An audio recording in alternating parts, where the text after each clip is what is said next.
So your water isn't working and there's a good chance that the water line is frozen, but you need a quick method to actually fix this without having to use a hairdryer. First thing you want to do is make sure that you unplug the refrigerator and turn off the water. Next thing you're going to do is unscrew this front panel, and then when you remove this, you kind of lift up a little bit to remove, you need to unplug this section right here.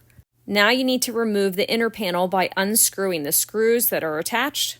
Then gently start wiggling it out. Now the water line that you're going to see here, you're going to have to push the water line up and then kind of pull it out of the back a little bit, so just be careful when you're doing this part.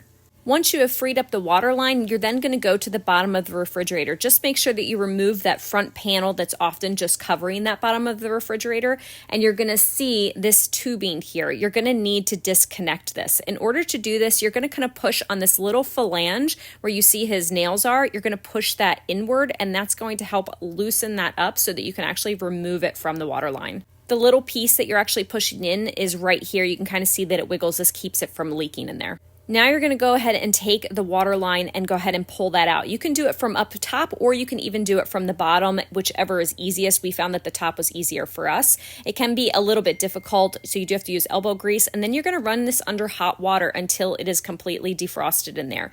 You may need a new water line if you notice any issues, like we have a little kink here, so we're probably due for a new water line soon, so just keep that in mind as you're looking. And then you're going to feed it back into the freezer. So you can see this is where it actually comes out of the bottom, so we're feeding it back through there, and when it comes out of the top there, we're using the back of a knife to kind of just angle it to be able to pop out a little bit easier.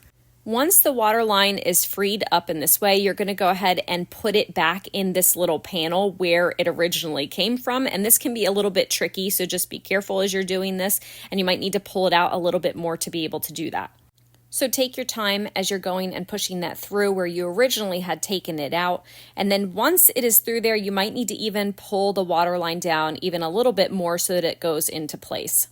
Now you're going to screw the inner panel back on, and then take that part that you had disconnected or unplugged, and you're going to plug that area back in as well on that outer panel. Now you'll attach the outer panel, and then you're going to screw that into place as well. Next thing you're going to do is go back down to the bottom of the freezer, and you need to attach that tubing back together and just kind of feed that through right there.